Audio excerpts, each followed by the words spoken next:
All right, ladies and gentlemen, how are you guys doing?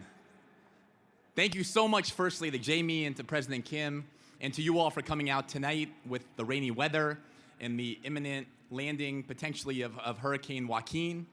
My name's Andy Rabens.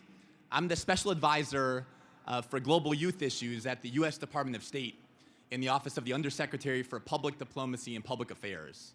It's a role that's focused on helping the U.S. government better engage young people internationally to both solve some of the pressing challenges of the day, but also to build connectivity and networks to shape that world of tomorrow. At its core, it's really a job focused on empowering young voices overseas. And it's a job that I'm incredibly passionate about, and it's also something that's deeply personal to me. When I was a kid, and frankly, all the way through college and even to today, I've always struggled with finding and developing and feeling that I had something to say, that I had a voice. I had an incredible lisp growing up. As a kid, I couldn't say SHs, S's, R's. The worst letter combination for me was the DR, the dr sound. My parents, unfortunately, who I love to death, my dad's a doctor, my mom's a social worker, named me Andrew with the DR smack in the middle. So growing up, I have horrific memories of being in a classroom time and time again when you go around and you introduce yourself, and it would always come out Andu. People would call me Snaggletooth. They'd call me Pink Panther if some people know the reference. That sense of kind of lack of ability to really speak or to have a voice was something I wrestled with from a personal standpoint for a number of years, all the way through college and still work on today. So the opportunity now to feel that I can both develop my own voice, but more importantly, empower other young people overseas to help find their voice, amplify their voice, and mobilize their voice to actually solve some of these pressing challenges is something that really feels like it's meaningful work. Any folks here who feel like your voice is being underutilized in some way? Or that you anybody struggle with their voice growing up? A couple people? Well, that's a good thing. Because that means that our generation is still being underutilized.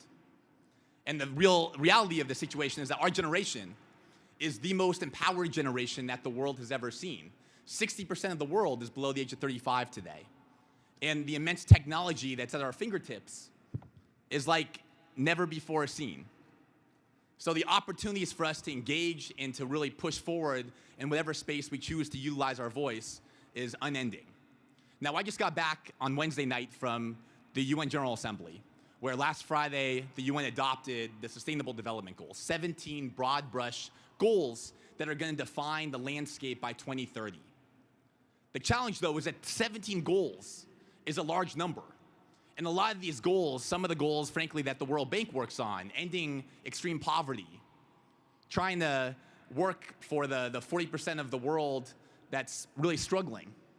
Those goals are very broad brush goals. So the charge that I'm going to issue today, and hopefully we'll discuss in a little bit, is how to make those goals personal. How to make it so we can actually taste, touch, feel, and actually connect to what these goals are all about.